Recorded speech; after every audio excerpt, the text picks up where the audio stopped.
Hello, welcome to another episode of Camposol Through Time. This week, we're delving into the infamous story from 70 years ago about the murder in Mazarron.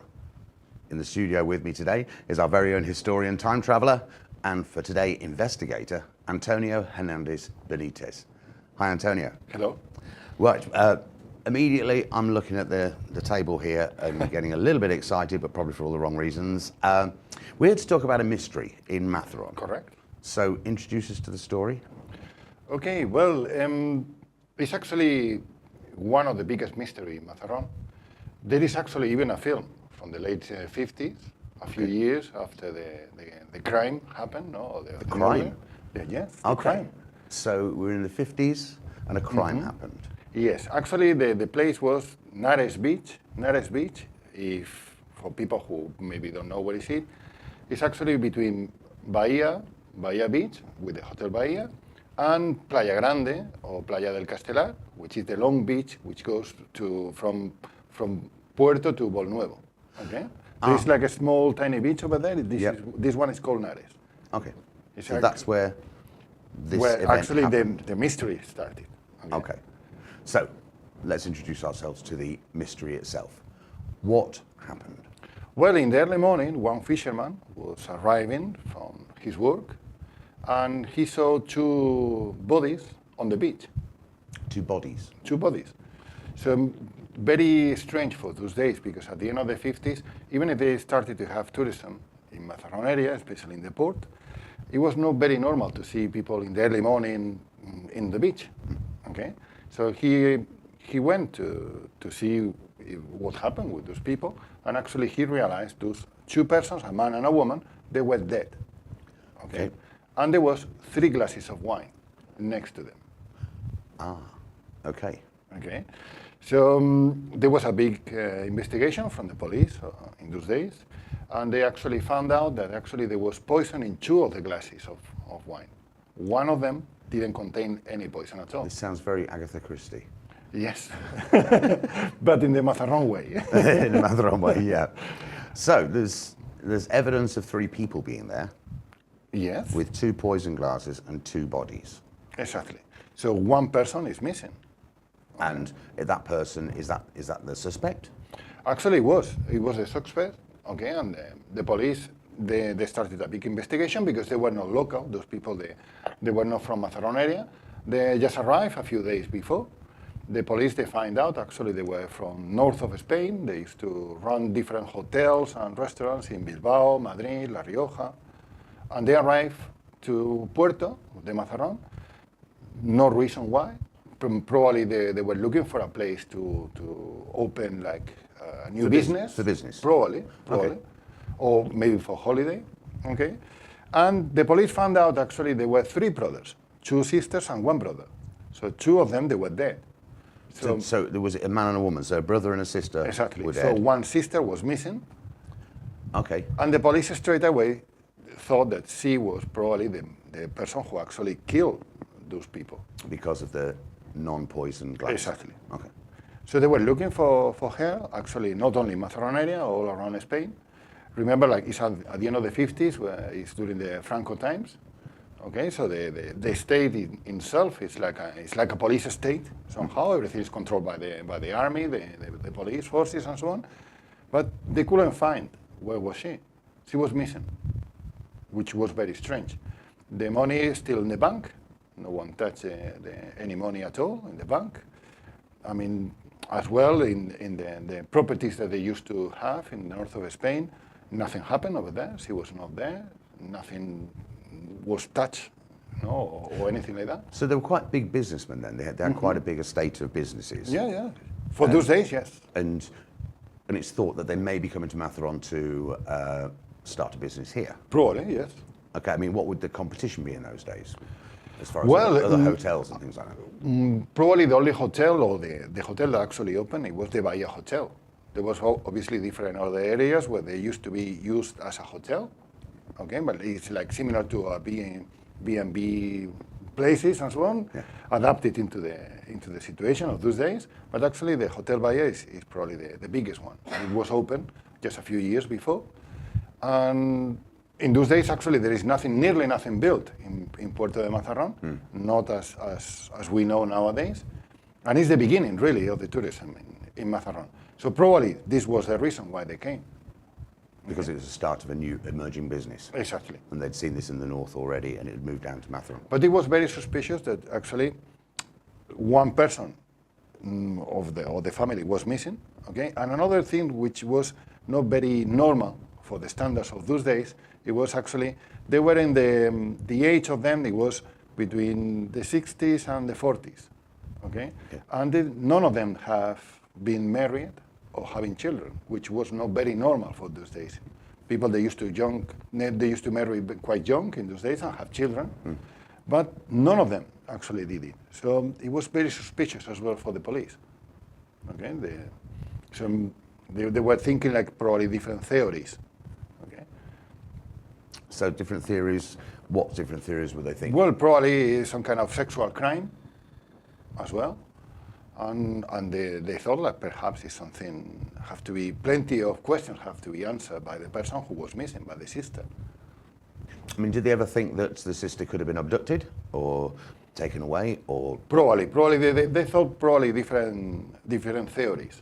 Okay, but the problem is like just a few months later or a few times later, a child went to the police station and says like in the island which is next to the Nares Beach, he found different bones in different locations and looked like quite big bones, looked like human bones. In different locations? In different locations of the island. Okay. So the police didn't really bother because he was a child and they thought like perhaps he was looking for attention or something. Okay. But the child went to the island, grabbed some bones, put it in a bag and took it to the police station. And then they realized it was true. And then they went to excavate the island, and they found actually bones from a woman, which actually was from the age of the woman who was missing. No? Okay, so this is another thing which they making bigger the mystery, because the person that they were looking for perhaps is the person who is being murdered as well, not far from the place where the brothers actually appears, the bodies on the beach. Okay. The problem is, like in those days, obviously, there was no DNA test. Of course, so they couldn't actually prove that Exactly. it was that woman. Did they suspect it was, or did they think it might have been somebody different? I mean, did they get a rough idea of the age of the bones? Well, yes. Obviously, in those days, the investigation that they did, actually, they say like the bones actually they corresponded to a woman on the 50s, which was the woman actually was missing, and there was no one missing in Mazarron area. Right, no one had been reported missing. Exactly. So automatically, well, the police, they thought that must be this person. But if this person is being killed and buried in different locations of the island, who did it and why? Okay. And goes back to the glasses as well. Exactly. Why only 2 poisoned chalices and not a third? Well, that's the question. I mean, in those days, they thought that perhaps the sister poisoned the brother and the sister, and then someone have killed her. But So 2 crimes. 2 crimes. So she may have killed the brother and sister, poisoned them herself, because it's a family business, yeah? Yes. And it would become her family business. Exactly.